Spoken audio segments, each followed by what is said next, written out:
Jason Earnhardt at Levels for Guitar, where we aim to get you out of that beginner stage in less than a year. And if you're having any trouble with these lead guitar videos, it could mean that you're lacking in the fundamentals of guitar technique. And our Beginner 100 course will get you out of that rut in no time.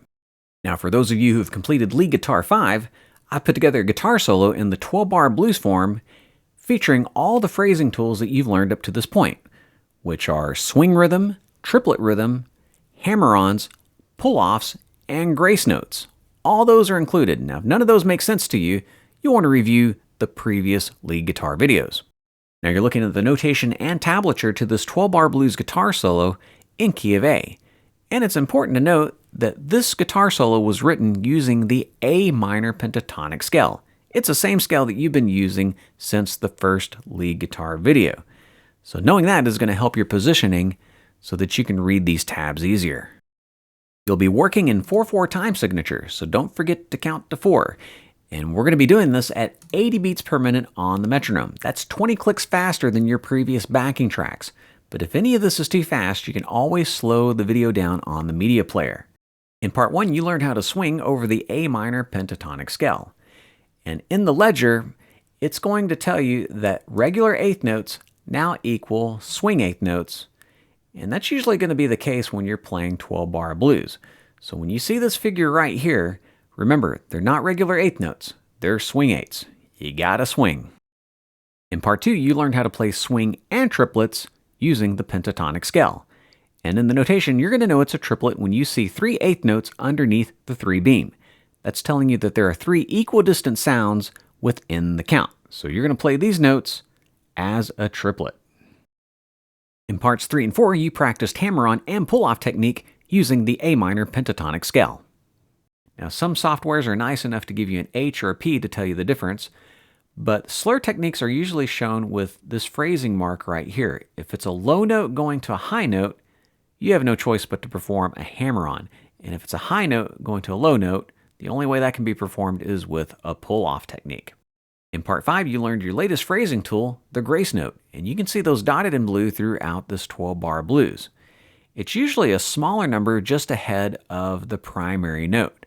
So you have a grace note with this 5th fret leaning in to the 7th fret, which is the regular 8th note right there.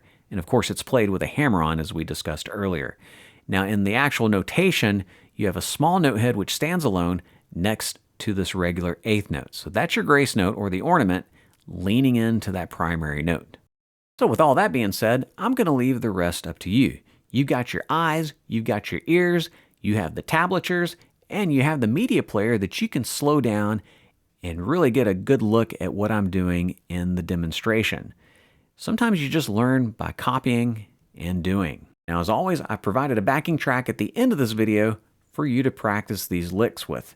And if you want to change the order of these licks, you're welcome to do so. You can put lick 3 in place of lick 1, or if you're just wanting to practice lick 2 because you're having trouble with it, you can repeat it over and over and over anywhere within that 12-bar blues. As long as you're starting on count 1, any of these licks are going to sound good anywhere within that 12-bar blues.